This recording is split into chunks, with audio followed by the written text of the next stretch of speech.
creature has captivated the human imagination more than any other. Often seen, rarely photographed, never captured. It is called Yeti, Sasquatch, but most know the creature as Bigfoot. Broadcasting live from the dark and cold dungeons deep beneath the KLAV studios in Las Vegas, Nevada. Prepare yourselves to be taken away into another dimension as we now have control over your thoughts, fears, and perspective of the unexplained world you dare not speak of. With your hosts, Lindsay Knight and Michael Knight. Ladies and gentlemen, we now open the gates to the paranormal and beyond.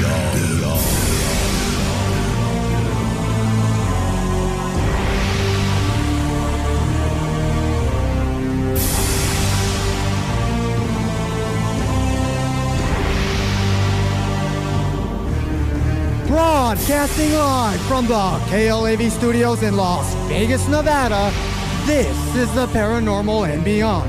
Throughout history, there are many reported sightings, mainly from the region of North America, about a large, hairy, bipedal, humanoid-like creature that some people believe inhabits the forest, creating terror upon those who come in contact with this beast. This creature is known around the world with names such as the Sasquatch, the Yeti, the Abominable Snowman, the Skunk Ape, but most notoriously as Bigfoot. Whether you believe that this is merely just campfire folklore, the thousands of first-hand eyewitness reports would have you thinking otherwise. In a moment, special guest and world-renowned researcher into the Bigfoot legend and one of the investigators on the Animal Planet's new series, Finding Bigfoot, Cliff Barackman, will be joining us on the program to share his research plus investigations into the elusive Sasquatch. So get ready to go on a Bigfoot quest with Cliff when we return right here on the Talk of Las Vegas, KLAV 1230 AM. Your ticket to the unknown is at KnightsParanormalResearchSociety.com. UFOs, ghosts, aliens, hauntings, mysterious places, and more can be found at KnightsParanormalResearchSociety.com. Knights with a K, ParanormalResearchSociety.com. Based out of Las Vegas, Nevada, Knights Paranormal Research Society is owned and operated by the renowned brother and sister team of Michael and Lindsay Knight. Seeing is believing. And at KnightsParanormalResearchSociety.com, you're going to believe.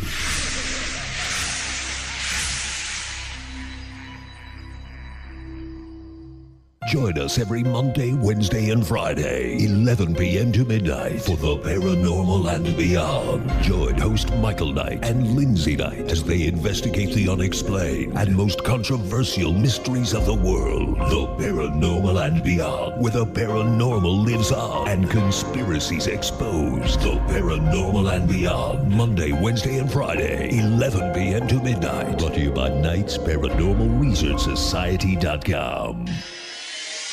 Just because you've seen it in the news doesn't mean it's real. So you're telling me you got physically attacked by a ghost? Like I can tell you right now, I believe in the paranormal more than I believe in our government. There are so many mysteries out there that are still yet to be explained. You folks have some of your facts wrong, and you just keep talking about generalities. With all due respect, sir, you have not brought anything to the table to prove us wrong. This is the Paranormal and Beyond, and it's your show. Call us at 731-1230. Here again, Michael Knight and Lindsay Knight.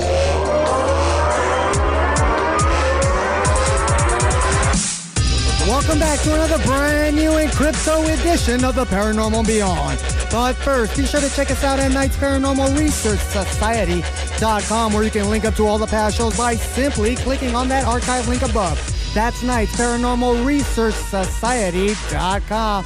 Ever want to be an actor? Well, here's your chance, because by logging on to HollywoodBoundActingAcademy.com, You will get the best in acting skills by just logging on to HollywoodBoundActingAcademy.com. Special shout out to all those listening worldwide through the KLAV1230am.com website and all those driving around in the Vegas Valley listening to us through your stereos. I'm your host, Michael Knight. Joining me alongside is Lindsay Knight and Jessica Johns of Wartime Paranormal, as well as David Gleason of the EOG Sports Hour, which you can hear here from 10 to 11 Monday through Friday. How are you all doing? I'm doing great.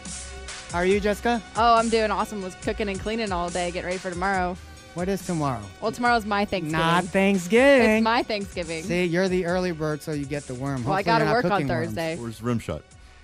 No rim shot to that. He's not ready for that one. Lindsay, how are you doing? I've been better, but thank you for asking. Oh, great. All right, we got a great show because Cliff Barackman No sell her illness. is Yeah, standing that was harsh. by. But first, let's get into today's news.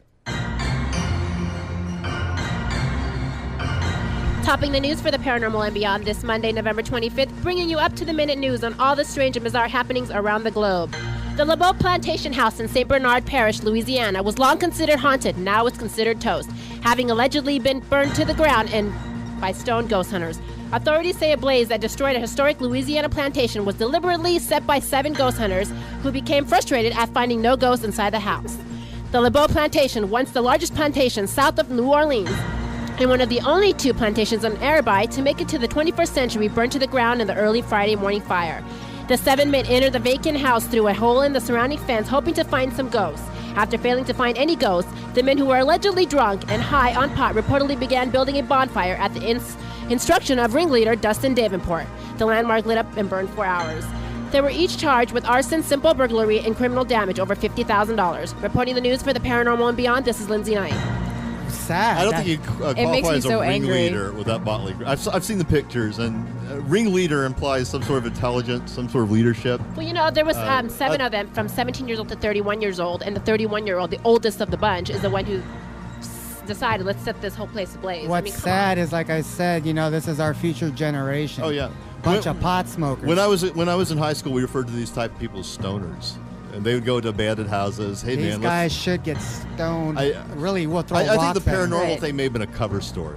That's what it sounds like. I know, but to it's me. just sad for the paranormal Yeah, people out there who has it- a passion in this. And It you know what? besmirches the good name of decent paranormal Well, it's going to investigators. take another long road to gain the respects of everybody when it comes to paranormal. Plus, being able to go into those locations now, they're going to be very shy about Yeah, not letting us exactly, in. Very strict. Money is no object when it comes to history. You cannot buy history back again. All right, let's get into our main topic because our special guest, Cliff Barackman, has been a dedicated Sasquatch field researcher for over the past 2 decades. Known throughout the Sasquatch scientific community for his extended expeditions, he has been known to spend over 200 days a year in the field. Over the years, he has managed to gather data supporting the hypothesis that Sasquatches are an undiscovered species of the great ape that walks bipedally and lives in the North America region. Although finding and documenting data is a goal of Cliff's research, it is not the primary goal, as Cliff considers the process of Bigfooting fun. Cliff has appeared in various media outlets over the years in regards to his Bigfoot experience. He has written extensively on the subject, with his work being featured not only on his own blog, but on other websites as well. He has also been featured in student reports, newspaper articles, video documentaries, and so forth. In 2007, Cliff was contacted to be on the History Channel's Monster Quest. The episode entitled Legend of the Hairy Beast featured Cliff and fellow Bigfoot researcher James Bobo Fay investigating Bigfoot sightings reports on the Klamath River in Northern California, being the first whites to ever invited to do a Bigfoot research on the Yurkan Indian Reservation. Cliff and Bobo interviewed Native American elders about their experience with Sasquatches. They hired Indian river guides and made base camp in a cabin with no access other than by river. They also utilized advanced night vision technology to try to film Sasquatches at night from a river jet boat. Being well respected in the Bigfoot community and beyond, Cliff is often called upon for comments about Bigfoot evidence and research. He was a featured expert in the news items broadcast to the Portland, Oregon, and Seattle, Washington media markets in regards to the infamous Georgia Bigfoot hoax in 2008, where he clearly stated that it was a falsification. To this day, Cliff is currently one of the lead investigators on the Animal Planet's new series, Finding Bigfoot, and once again teaming up with colleague James Bobo Fay, Matt Moneymaker, and Renee Holland, where Cliff is traveling the country investigating Bigfoot evidence. His expert opinion, level-headed approach, and analytical mind is essential to the team when numbers needed to be extracted for sake of data analysis or when a footprint needs to be permanently recorded. He is there to offer his unique skills. The Paranormal and Beyond would like to welcome to the program Cliff Barackman. How you doing, Cliff? I'm doing great tonight. Thank you very much for having me. Oh man, it's great to have you on the show. We over here we be talking about conspiracies and paranormal, but Bigfoot. This is the first time in 4 years we even talked about anything close to cryptozoology. So how did you get involved with the whole Bigfoot thing? Well, I've always been kind of weird, I guess, is the bottom line, and I'm still a pretty eccentric guy. But I think looking back into my childhood, I just loved monsters, as I think most little boys do. And I was born in 1970, and I grew up in the 1970s watching things like In Search Of, or Legend of Boggy Creek, and like the 1970s was like the heyday of campy Bigfoot things, along with Godzilla and other sort of monster things that I was always interested in. So I was practically raised with the whole Bigfoot thing in my face because that's what I was so interested in. And of course, it being quirky and unusual and eccentric kind of drew me to it as well because that's the kind of guy I am. But it wasn't until I was in college when that I started taking it really, really, really seriously as a biological reality, because it was then that I had a few-hour break between classes. And I found myself in the library very often, kind of just randomly picking books off of the shelf and subjects that I was interested in. And one day I ran across the book in the anthropology section written by a number of academics who have collected a number of journal articles that they've written on the subject of Sasquatches. Most of them were cultural anthropologists, but there were also some physical anthropologists as well.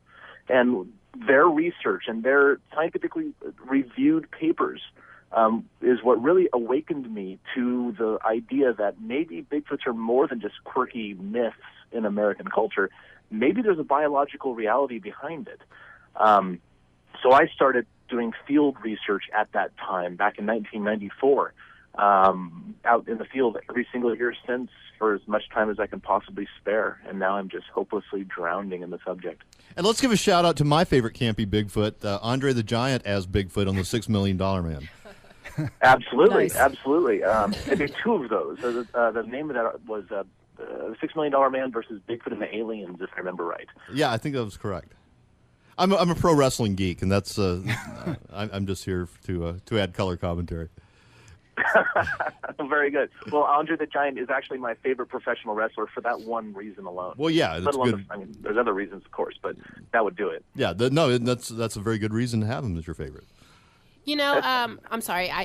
Recently, I think it was about less than a month ago that it actually came out that they have evidence that it could be a descendant of a bear. Did you hear about that? That's not exactly the whole story, but I know what you're speaking of.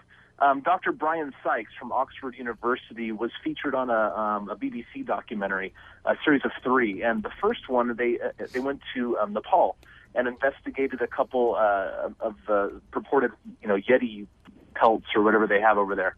And of course, the media, being relatively uninformed, took it and said, "Oh, the Yeti's a bear. That's what it is," without really looking very deeply into it. There's a couple important things to bring forth about the Sykes Nepal episode, and number one is that there's a species of undiscovered bear. That's cool. That's cryptozoology right there. That's really, really neat. But besides that, the locals. And this is very, very well documented in like Lauren Coleman's books or even Messner's book, the renowned mountain climber, that the locals over in Nepal and Tibet and where Yetis live acknowledge that there are 3 species of Yetis, and one is widely accepted to be a bear. Another one is a Bigfoot-like creature between 7 and 9 feet tall, and another one is another bipedal ape sort of thing that runs about 4 to 5 feet tall.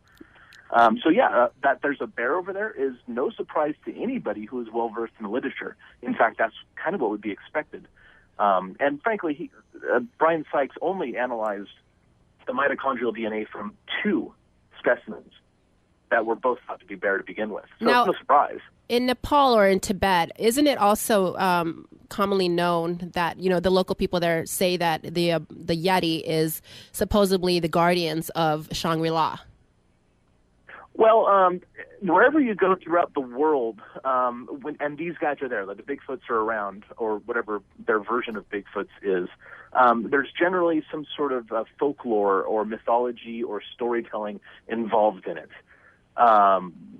Some Native Americans in North America, some tribes, if you want to call them that, say that they're guardians of the forest, or they'll look out for you, or sometimes they're the boogeyman in the forest, and you don't go whistling in the woods because the Zoniqua will carry you away. So wherever you go, whether it's Nepal or North America or wherever, you find that same pattern. No, Cliff, I got to ask you this. Before you started out in this and your research into the Yeti, Bigfoot, and all that, as your, let's say, time progressed in your investigations, what was your first thought in this? Like, first it was mythological. Now I would bet you have a better understanding on what this creature really is. Well, I have a model, I guess one could say. I don't know what Bigfoots are, honestly, and that's kind of why I'm in it, because I love to learn about things. I was a professional educator. I taught, 4th, 5th, 6th grade for the last 14 years before I got the TV gig. So I just like to learn, basically. So I don't really know what Bigfoots are, although I do have a model of what I think they are, which is largely speculative, of course, but a lot of it is based on data. Bigfoots are, in my opinion, very simply, Bigfoots are a highly intelligent species of bipedal ape that lives at least in North America and actually in other places of the world. Now, whether those other ones in China or wherever are the same species exactly, I don't know. I don't really know. We won't know that for a long time. But they seem to be just like Bigfoots. But generally, they're apish sort of things that are highly intelligent, almost as smart as us. And they have a lot of little, they're nocturnal, they go after deer, they're omnivorous, there are a lot of things. I'd like to think of Bigfoot as Harry from Harry and the Hendersons. That's how I would like to think of him as. A very benevolent Bigfoot. Yeah. Yes. Well, and that's honestly kind of more true than a lot of other depictions of Sasquatches, where there are these terrifying beasts and monsters and, killing people, and as they're often portrayed in horror movies. And of course, Harry and the Hendersons went too far that direction. They're not really like that, but they are. Not something you'd want to have like living with a family. Not no, like I would think that's when I think of like Bigfoot, that's what I think Bigfoot would look like. Okay, yeah. Yeah, that one's particularly thin, but there are thin Bigfoots reported. Yeah, absolutely. It is a lot like what they would look like. Cliff, do you have any familiar? I went to college in South Carolina, and my family lives there. Pretty much for the last 30 years, every few years, there's a sighting of what they call the lizard man in the swamps of South Carolina. Do you have any familiarity with Mr. Lizard? Only a little bit. I've heard, being a Bigfoot guy, I catch wind of a lot of other sort of cryptozoological critters. But most recently, a good friend of mine named Lyle Blackburn, he's the preeminent expert on the legend of Boggy Creek. He just published an excellent book last year called The Beast of Boggy Creek, detailing the Bigfoot sightings and whatnot in the Boggy Creek area and what's been happening before that or since then, as well as, all the way back in the 1800s. But he has a brand new book out about lizard men. It's just been published, I think, in the last couple weeks. And what he's been discovering is, by and large, most of the people who report seeing lizard men, I guess I should say, according to Lyle, he thinks they're probably seeing Bigfoots. That's interesting. Yeah, the description is generally bad. Maybe the prints have 3 toes or something, which is probably like a misidentified alligator print, honestly. But nonetheless, he thinks that a lot of these people are actually seeing Bigfoots and just misidentifying them. That would make sense. I mean, there's like this one area, one very swampy area, and I'm just speculating. I mean, his fur could be matted down or whatever, but that would make sense. Well, especially Yeah, they have absolutely. nothing to compare it to. So, Right. the mind will just go crazy. Cliff, throughout your research, speaking about the lizard man, is there a lot of stories when you talk to, like, let's say tribes that other mythological creatures come into play, not only being Bigfoot? Well, amongst Native Americans, you're asking? Yes. More, yeah, I suppose, but fewer than you would think. Certainly, no more than what you would hear about in the dominant European culture that surrounds, the Native Americans. They have a few other critters around, like the thunderbird, giant eagle sort of thing, and of course, some people report seeing those. But when you look at it, most of the stories and myths, if you want to call them that, amongst Native Americans really have to do with real animals, which I think is really interesting and compelling. And certainly not all. They have their spiritual beings as well. But by and large, the cast of characters in their stories are things like coyote and raven and other real animals. And just it turns out that hairy man, as they're often called in Native American tongue, hairy men are just thrown in there with the rest of the normal animals. Like, no big deal. People have been searching for Sasquatch, Bigfoot, skunk ape for years and years and years. Why is it you think that it has not been found? Or is it because, like you say, they are as smart as almost humans, so they're able to... I say they're like the hide-and-seek champions. I was just going to say that, the hide-and-seek champions. It's like... So that got to show that they are very smart. They know not to be caught. Well, absolutely. There's so many different factors that go into why they have not been academically accepted yet. And of course, when people like saying proving and stuff like that, you know what, or discovered, that's another one that kind of irks me, because it reminds me so much of North America. Columbus discovered North America. That's nonsense. Tens of thousands of people were already living here. They already knew about it. And that's the same situation we have with Sasquatches. There are literally tens of thousands of people throughout the country and continent that have seen these things up close and personal and know they're real. So they don't need discovering. They're already there. The word I choose to use is academic acceptance, because really it's the scientists who are lagging behind on this one. And that's part of the problem and part of the answer to your question. Why haven't they been discovered? Well, first of all, their behaviors, but no one's really looking is kind of the oversimplified version of it. Bigfoots weren't even on the American radar until 1958. And between 1958 and 1971, no scientists were really all that interested in it. A couple of them paid a little bit of attention, Ivan Sanderson, Bernard Wellemans, for example. But nobody was really putting a concerted effort in. John Green, who was a reporter in British Columbia, he was the first guy to start collecting reports, and he collected, I think, 1,600 of them by about 1975, if I remember right. And since then, a few academics have taken notice. John Napier, who was the head primatologist, I believe, for the Smithsonian Institute, he wrote a book on the subject. Dr. Grover Krantz, he became interested after seeing footprints and realized that, holy crap, these things are real. Dr. Jeff Meldrum from Idaho State University is now involved. But it's kind of taboo for academics like these gentlemen to look into the subject. So no one's really doing it. There's really not much, if any, university funding for this sort of thing. So it's kind of fallen to people like me. I have a degree in jazz guitar. I'm not specialized to be a Bigfooter. I happen to love the subject, and I'm a fairly intelligent guy who has a little science in his background because I was a teacher. But you know what? It's people like me who are actually out there doing it now. There's no funding except for what we make at our jobs. Mm-hmm. There's no academic backing. Well, there's very, very little academic backing, I should say. I have a few academic friends and PhD students, friends, and Dr. Meldrum's a friend of mine, et cetera. But by and large, the proper people aren't looking. And that's a big portion of why these things are still mythological, I guess. Who's your favorite jazz guitarist? Ron Eschke.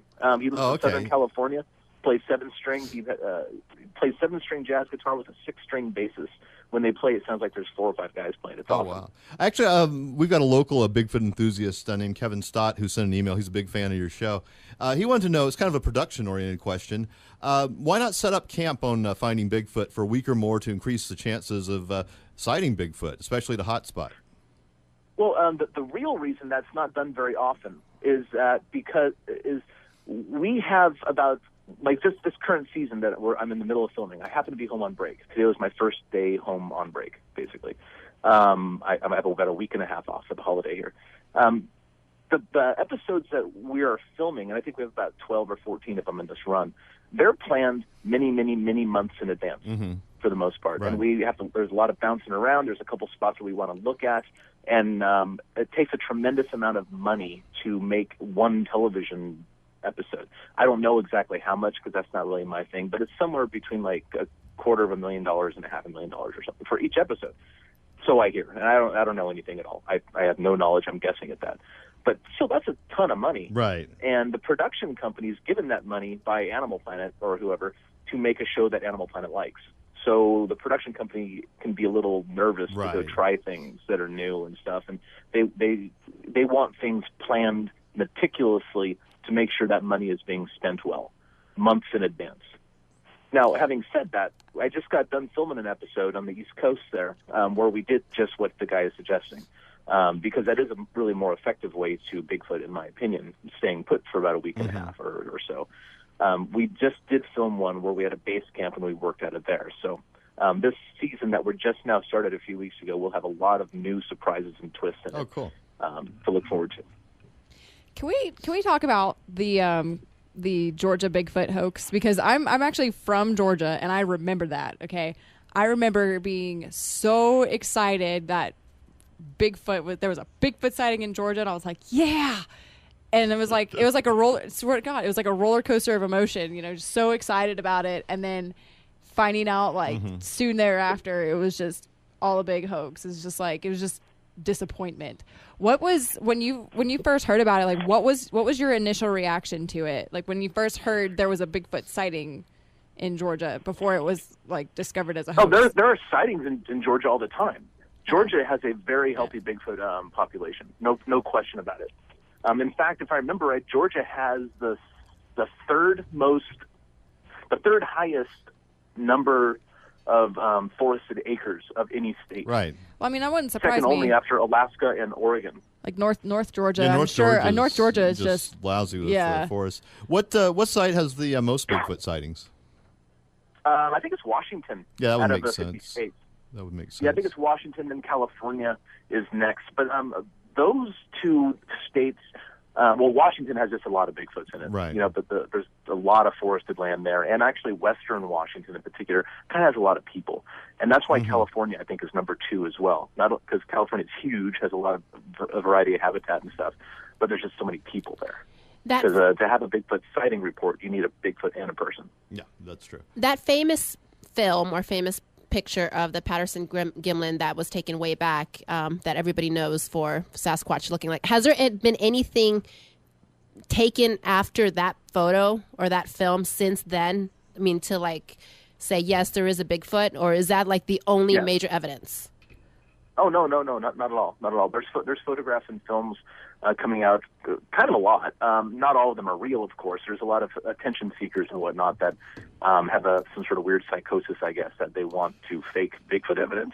And people think I'm ridiculous because I look into Bigfoot, and I just look at these people who are faking it, thinking, how bad are they? If I'm ridiculous, what does that make them?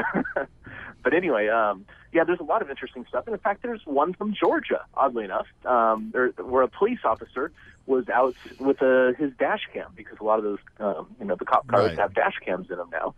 And they got a 7-foot something run across the road in front of them in the middle of the night. I think I heard that one. I don't remember. Yeah, that was actually in our Georgia episode, first season. And a woman named Mary was doing a ride-along that night, coincidentally. I spoke in depth to Mary. And Mary says that it had hair. It was huge. It was fast. It looked very strange. She got a very good look at it, much better than the dash cam video shows. Her description was very, very compelling. Plus, you have that dash cam video. The thing crossed the road in, I think, 3 steps where we tried to do it. I think I had to do it. I think it took 5 steps to get across the road. There's a lot of interesting, really compelling pieces of footage out there, including photographs. Some very good photographs that have yet to be published, too, I might add. And it would seem with the advent of so much video and camera technology that it would facilitate more sightings. People would slap a GoPro in their head and head out in the woods. That's absolutely true. As technology has fallen more and more into layman's hands, more and more Bigfoot videos have surfaced. Absolutely. And there's also a lot of stuff being doctored, and that kind of messes up the whole research as well. On the flip side, it's easy to doctor video. Right. I mean, I could do it at home on my computer. What someone else would have had to do a lot of work. It's like with ghost 20 years pictures ago. and stuff. When people are posting their ghost pictures, you could totally Photoshop that. I got to ask you this, Cliff. During your research, how are people, when you investigate and do interviews on these eyewitnesses, are they more amazed or more afraid on Bigfoot? Well, you know what? For the most part, the reactions run a gamut, I should start out by saying. Some people are scared out of their mind that they saw a Bigfoot. They've stopped hunting for decades or perhaps the rest of their life. They won't go to that patch of woods again where they saw it. It really has affected a lot of people.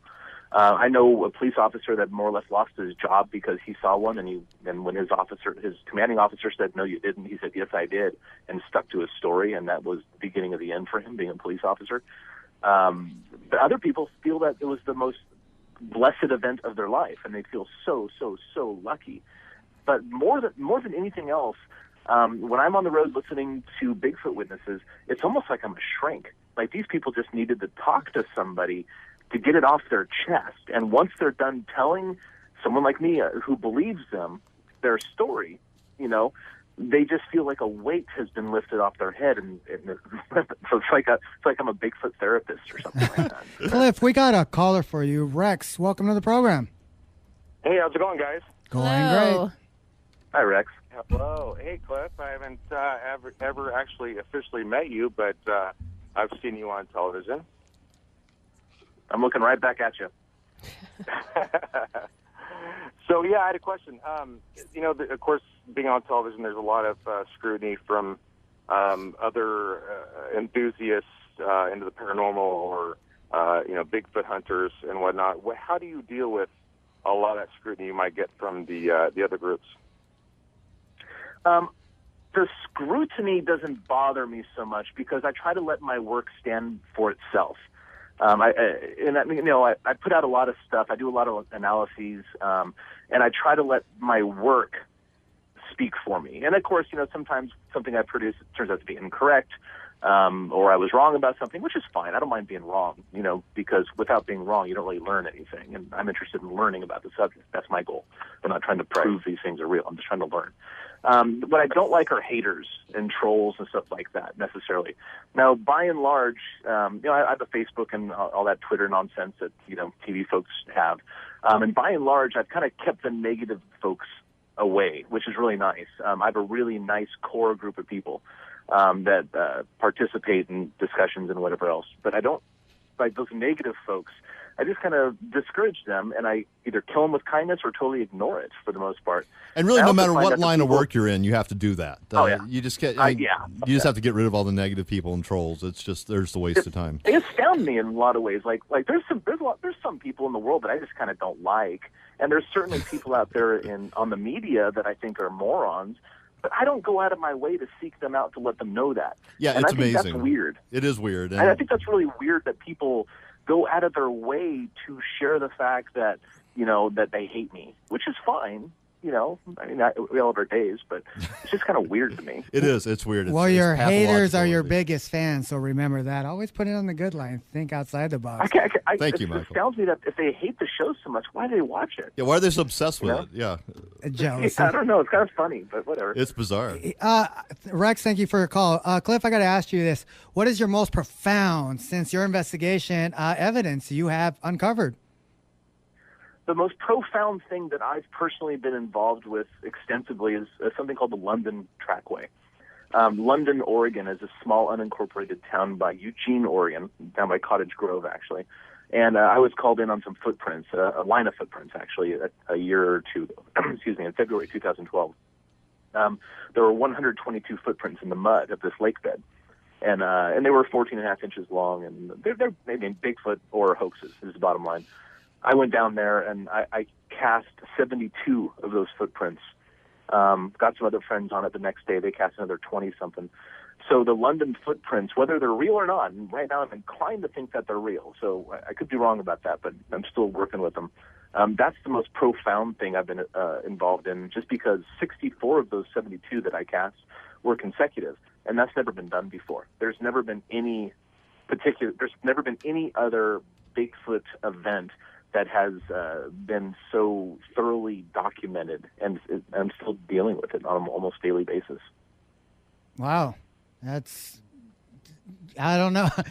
I mean, hunting Bigfoot, do you ever feel like your life's in jeopardy? I mean, I've watched your show, and you're like out there by yourselves. You know, they leave you there. Where's Cliff? He's over there somewhere, you know. It's like man versus wild. Yeah. You ever hear like the calls of the Yeti or Bigfoot, and it never spooks you out? Well, sometimes I do. When I'm not on the show, I do like to go Bigfooting alone. Because TV's my job basically, but I'm a Bigfooter. I've been doing this for 20 years, and I'll be doing this the rest of my life. I love being in the woods at night alone. I just love it. It's the smells, the sights, the sounds. It's just beautiful. But when they show up, which is rare. Most of the time, Bigfoots aren't really there, because they're rare. They're not everywhere basically. But when I am out there and I get knockbacks or callbacks. And maybe a repeated knock where I can tell they're getting closer. Well, that gets a little sketchy sometimes, but I keep remembering it. That's why I'm out there. Mm-hmm. I guess maybe I'm an adrenaline junkie, or I'm really not at all, actually. But I just think it's so cool that 8 men are real and they're right there. I got to give it up to you because not everybody can do this. I mean, and somebody has to do it. And the fact that you take the initiative to go out there and actually look for something that it has always been there, and I'm not going to say discovered, but, that doesn't want to have its, self shown. But, I mean, the fact that you can go out there and, find evidence and bring it to the table and let people be aware that there is more to, what we think is in front of us. I'm trying to present a level-headed layman sort of version of it, a citizen scientist, just like I would do to 5th grade or 6th grade students. I try to present my love for the subject and present the information in not necessarily a simplified or watered down way, but in an accessible sort of way, I think is a good way to say it. Even if you don't think Bigfoots are real, if you looked at the data, the actual evidence, and saw enough of it, it would be very hard to deny that nothing is going on at all.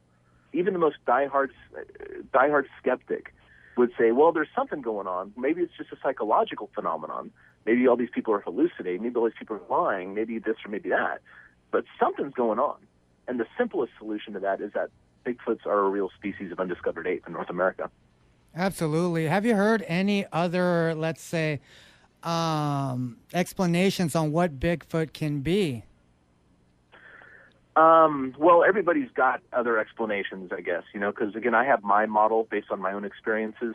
Some people think that they're people, I personally, there's a big debate in the Bigfoot community, are Bigfoots apes or humans? And to me, that's a flawed question. It should be this. That's like saying, is that a coyote or a canine?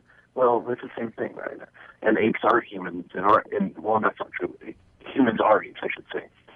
But apes are very human-like. And I think that's where we run into things. But some people say that they're people. Some people say that they're apes. Some people say that they're other things that I totally disagree with, shape-shifting, UFO-riding, whatevers.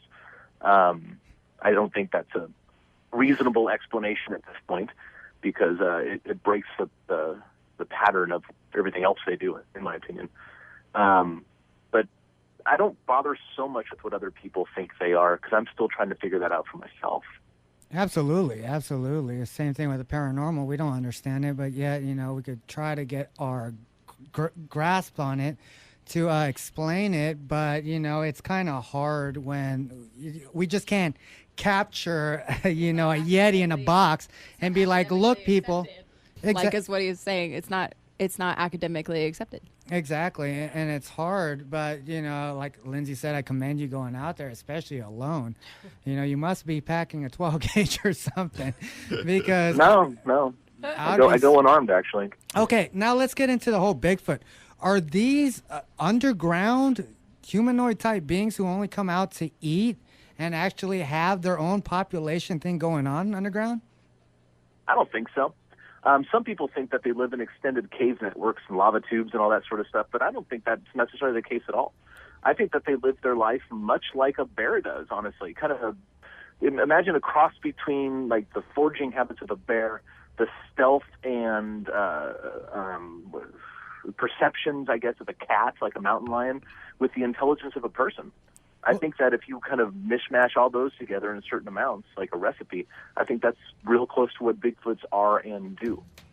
You know, I think that they use caves perhaps sometimes to get out of inclement weather or wind, but there's no food underground. You know, why would they be there for very long? They don't have, and there's absolutely no light whatsoever, so they'd have a really hard time seeing down in there. They'd eventually go blind like cavefish or those snakes or the bat, that sort of thing does. Well, that'd be nocturnal, Well, they are nocturnal to begin with. They're definitely more active at night, Sasquatches, definitely. Do you think they're at night just because it's the best time to go out to be hidden? Maybe, although I can't be sure of that because of the very few pieces of footage that I think are real taken at night, usually on thermal imagers or something like that. The Bigfoots are hiding from us, even at night.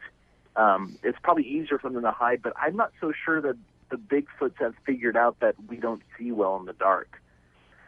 Because they clearly see well in the dark. They don't trip around very often, even though there's no light whatsoever. And since we look like them and stuff, I imagine they're looking at us thinking that we have the same abilities they do. So we're more like the predators. But I don't know that. We're more considered as the predators than they are. It's just that we don't understand it. So you have people freaking out when they see one, Yeah, I suppose. Have you ever interviewed anybody who has been attacked by one?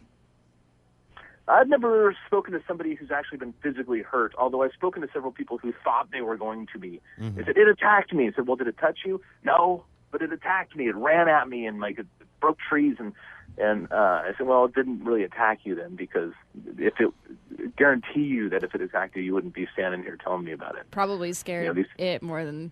Right. Yeah, exactly. Yeah, it's a bluff charge, just like a lot of bears do. And Bigfoots, they want you out of an area. They're going to try to scare the hell out of you until you leave. And if you don't leave, they'll probably leave. Exactly. Do they have any odor to them like they're portrayed to? About 10% of sightings have a smell associated with them.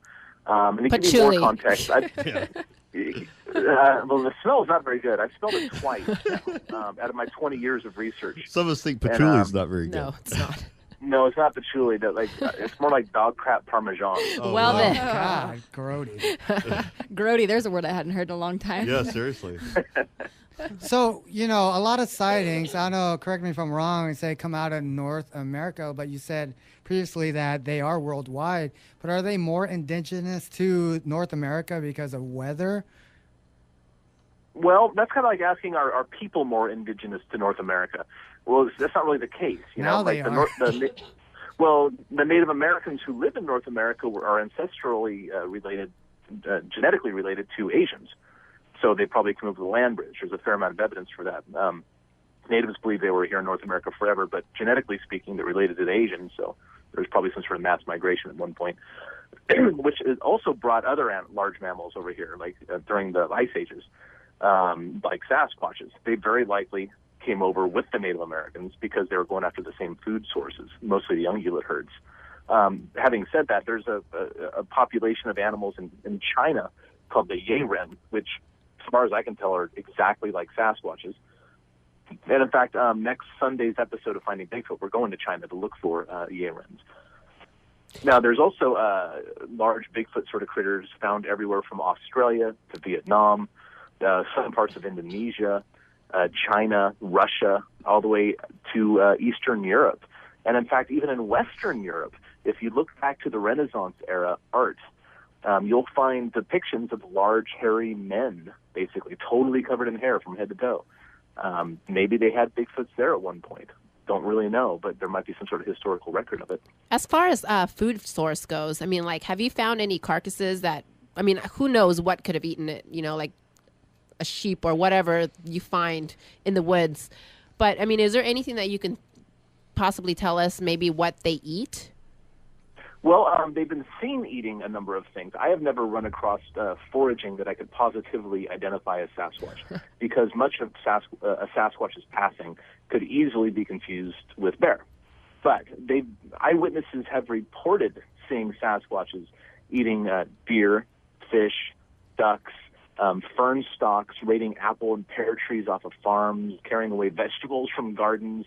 Twice, I think in 2002, if I remember right, a quote-unquote bear ran into camp at Bluff Creek at a place called Fish Lake, great Bigfoot spot.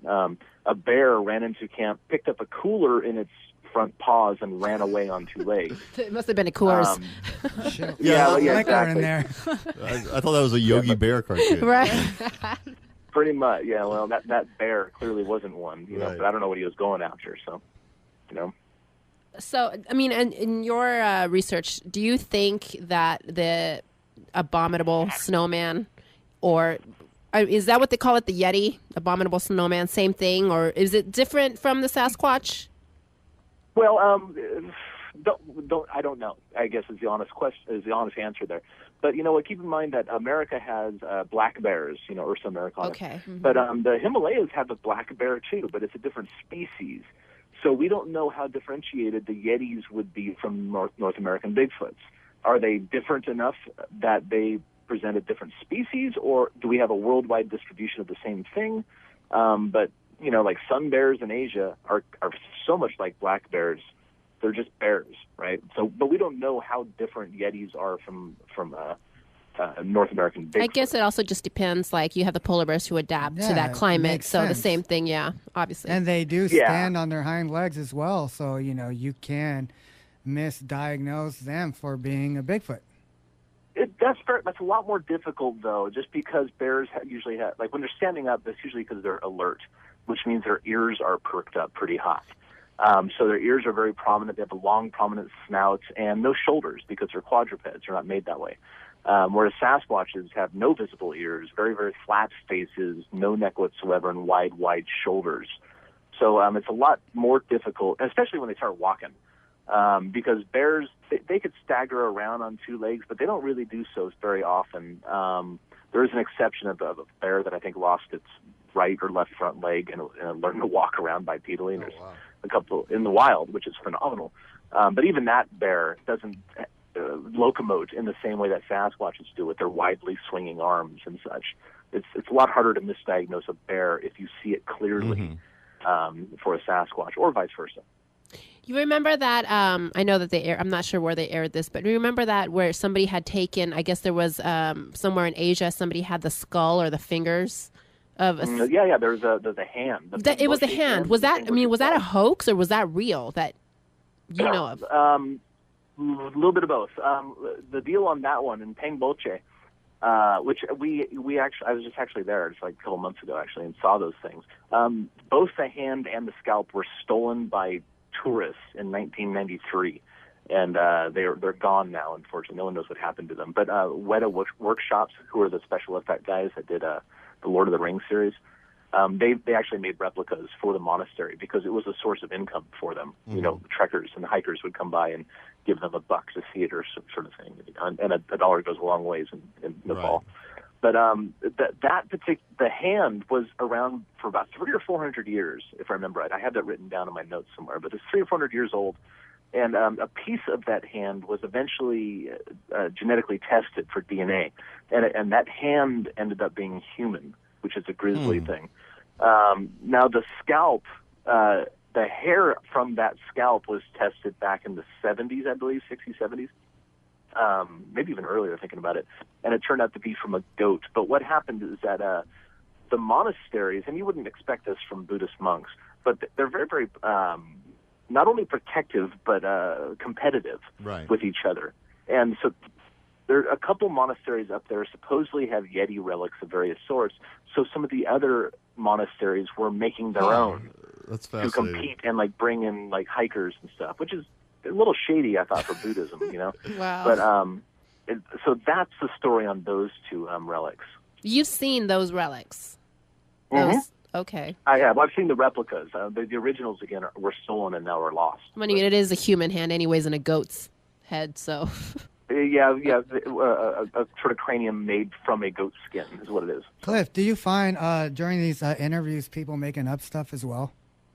Sometimes. Just to get your attention? Yeah. Some people just want to be on TV or something, or some people are just weird. You know, they want attention in that way. But you would, in my opinion, and I don't know. I mean, it sounds like an arrogant thing to say. Maybe it is, but like I'm pretty good at those visual clues about people lying because I was a teacher for 14 years, Right. and a 10-year-old is no different than a 45-year-old is what I found. Amen. You know, they have the same needs, they speak the same way, and they have the same body language. And it's that body language that I really clue in on. I do detect some lies and fibs and stuff, and, you know, it's not quite a superpower of mine or anything, but I've got a pretty good feeling for it. And by and large, I find that most of the people that we deal with tend to be truthful. But then again, Bigfoots are real. You can see them, and many people do. And also, the just sheer amount of people in towns altogether who have the same correlation in what they've seen in eyewitness reports. That's a sign of truthfulness, I think. Yeah, I love multiple witness sightings where we have 2 or 3 guys or girls or whatever seeing the same critter and getting different perspectives because they usually zero in on a certain part of the body or their movements or something, so they all have their own story to tell, and piecing together all of their different stories is like putting together a puzzle at the end. It's really cool. Wow. Well, this is just, cryptozoology is fascinating to me. I mean, we don't do too many shows on cryptozoology, but I mean, Bigfoot itself, I mean, God, I don't know. That's just... You won't find me out in the woods. I will not go out in the woods looking for that. You're safe in Las Vegas. I am safe in Las Vegas behind the mic. Hey, David, isn't there something about Las Vegas that there is a creature out here, too, in the desert? Yeah. I've heard something like that. I'm not aware of anything. The only thing I've even come up remotely with is chupacabra. I was just going to say that. Mexico. Yeah, that's the only thing I've ever heard of in the desert. In South Georgia, there was, I told you earlier, the pigman story. Yeah, I remember the pigman. The pigman story. Yeah, I wanted to go hunting for that guy. It's just fascinating. And the Mothman, too, and the Jersey Devil are like my favorites. When you're out there, I mean, are you just focused on Bigfoot, or are you just like, oh my God, I might see Mothman or something else come out? Well, a few people I know actually have seen this critter out east somewhere. I forget the vernacular term for it. I can't remember what it is. It's basically some sort of wolf thing, bipedal wolf thing. And I'm not sure those are real or not, or if they're misidentifying Bigfoots or what's up with that. But a couple people I know very well and trust have seen these things, and that stuff scares the willies out of me because I'm out there, I don't want that to be real. For some reason, the 8.5-foot ape man doesn't scare me nearly as bad as that. It's funny because when you're not looking for something, you're going to end up seeing it. So, mind you, you're looking for Bigfoot. You're not going to see that out in the woods. You're going to see something else like the Mothman, 2 red eyes. I know. Jersey We Devil. got to change the name of the show. Very quickly, Cliff, do you think we'll take a body or a capture for the public to accept as proof that Bigfoot really does exist? The unwashed masses, if you will. I personally think that the public can be swayed a lot more easily than academia can. Right. Yeah. The public might be swayed by extended video that's repeatable, and that's my hope. And what do you think? I'm a compassionate guy. I don't want one to be killed, but I think that's what it's going to take for the academic. Okay, fair enough. All right, Cliff, we are out of time. Thank you for being on the program. Tell everybody where they can visit your website and as well as see Finding Bigfoot. Yeah, cliffbarackman.com. You type in the words Cliff Bigfoot on Google, and I come up right away. Yeah, you're everywhere. You are not Bigfoot, but you're easier to find. Hopefully, Bigfoot can be that easy. Well, if you want to see a Bigfoot, you got to be a Bigfoot. There you go. Exactly. Yeah, be sure to visit Cliff. I thought I saw him at Walmart the other day. .com. Well, probably the weird people of Walmart. I won't be surprised. And continue watching Finding Bigfoot because maybe one day they might just find him. Be a mind-blowing episode. Thank you once again, Cliff. And remember to join us back here Wednesday as we have Major Mark music, Blow the Conspiracy Out the Water. That Howard Hughes did not die in Las Vegas as you all think.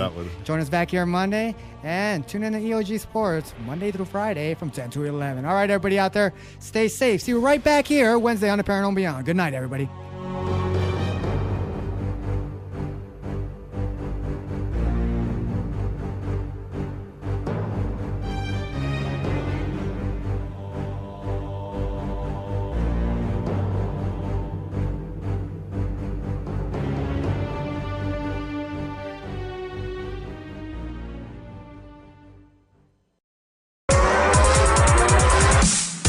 Welcome back to another brand new and crypto edition of the Paranormal and Beyond. But first, be sure to check us out at Knight's Paranormal Research Society.com, where you can link up to all the past shows by simply clicking on that archive link above. That's Knight's Paranormal Research Society.com.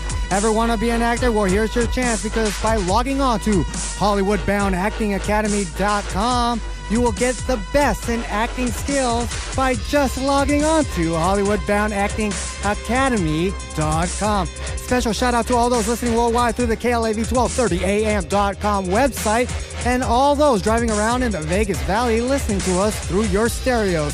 I'm your host, Michael Knight. Joining me alongside is Lindsay Knight and Jessica Johns of Wartime Paranormal, as well as David Gleason of the EOG Sports Hour, which you can hear here from 10 to 11 Monday through Friday. How are you all doing? I'm doing great. How are you, Jessica? Oh, I'm doing awesome. Was cooking and cleaning all day, getting ready for tomorrow. What is tomorrow? Well, tomorrow's my Thanksgiving. Not Thanksgiving. It's my Thanksgiving. See, you're the early bird, so you get the worm. Well, I got to work on Thursday. Where's Rimshot? No rim shot to that. He's not ready for that one. Lindsay, how are you doing? I've been better, but thank you for asking. Oh, great. All right, we got a great show because Cliff Barackman No sell her illness. is Yeah, standing that was harsh. by. But first, let's get into today's news. Topping the news for the Paranormal and Beyond this Monday, November 25th, bringing you up-to-the-minute news on all the strange and bizarre happenings around the globe. The LeBeau Plantation House in Vegas, Nevada, Knight's Paranormal Research Society is owned and operated by the renowned brother and sister team of Michael and Lindsay Knight. Seeing is believing. And at Knight's Paranormal Research Society.com, you're going to believe.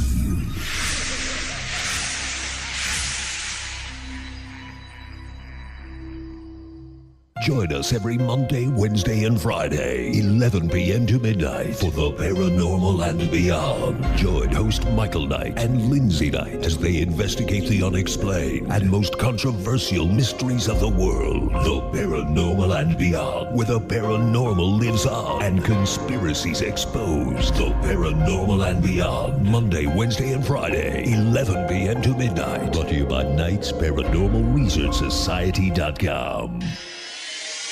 Just because you've seen it in the news doesn't mean it's real. So you're telling me you got physically attacked by a ghost? Like I can tell you right now, I believe in the paranormal more than I believe in our government. There are so many mysteries out there that are still yet to be explained. You folks have some of your facts wrong, and you just keep talking about generalities. With all due respect, sir, you have not brought anything to the table to prove us wrong. This is the Paranormal and Beyond, and it's your show. Call us at 731-1230. Here again, Michael Knight and Lindsay Knight. In St. Bernard Parish, Louisiana, was long considered haunted. Now it's considered toast, having allegedly been burned to the ground by stone ghost hunters. Authorities say a blaze that destroyed a historic Louisiana plantation was deliberately set by 7 ghost hunters who became frustrated at finding no ghosts inside the house. The LeBeau Plantation, once the largest plantation south of New Orleans, and one of the only 2 plantations on Arabi to make it to the 21st century, burned to the ground in the early Friday morning fire.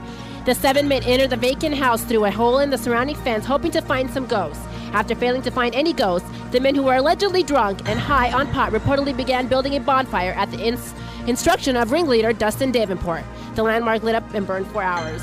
They were each charged with arson, simple burglary, and criminal damage over $50,000. Reporting the news for the Paranormal and Beyond, this is Lindsay Knight.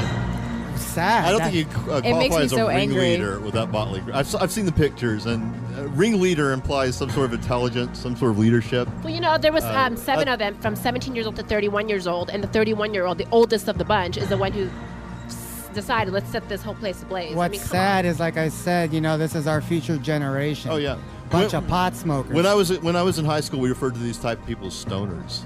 And they would go to abandoned houses. Hey, These man, guys should get stoned. Really, we'll throw I think rocks the at them. paranormal thing may have been a cover story. That's what it sounds like. I know, but to it's me. just sad for the paranormal people out there who has a passion in this. And it you know what? besmirches the good name of decent paranormal Well, it's going to investigators. take another long road to gain the respects of everybody when it comes to paranormal. Plus, being able to go into those locations now, they're going to be.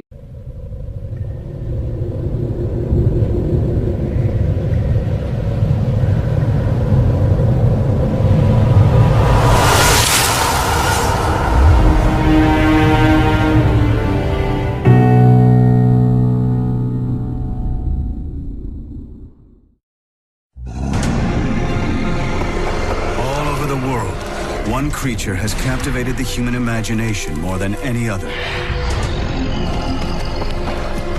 Often seen, rarely photographed, never captured. It is called Yeti, Sasquatch, but most know the creature as Bigfoot. Broadcasting live from the dark and cold dungeons deep beneath the KLAV studios in Las Vegas, Nevada. Prepare yourselves to be taken away into another dimension as we now have control over your thoughts, fears, and perspective of the unexplained world you dare not speak of. With your hosts, Lindsay Knight and Michael Knight. Ladies and gentlemen, we now open the gates to the paranormal and beyond.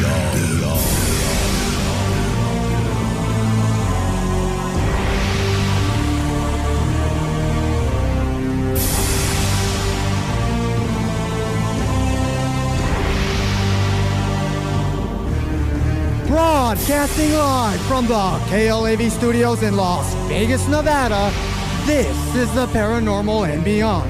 Throughout history, there are many reported sightings, mainly from the region of North America, about a large hairy bipedal humanoid-like creature that some people believe inhabits the forest, creating terror upon those who come in contact with this beast. This creature is known around the world with names such as the Sasquatch, the Yeti, the Abominable Snowman, the Skunk Ape, but most notoriously as Bigfoot. Whether you believe that this is merely just campfire folklore, the thousands of first-hand eyewitness reports would have you thinking otherwise. In a moment, special guest and world-renowned researcher into the Bigfoot legend and one of the investigators on the Animal Planet's new series, Finding Bigfoot, Cliff Barackman, will be joining us on the program to share his research plus investigations into the elusive Sasquatch. So get ready to go on a Bigfoot quest with Cliff when we return right here on the Talk of Las Vegas, KLAV 1230 AM. Your ticket to the unknown is at KnightsParanormalResearchSociety.com. UFOs, ghosts, aliens, hauntings, mysterious places, and more can be found at KnightsParanormalResearchSociety.com. Knights with a K, ParanormalResearchSociety.com. Based out of Las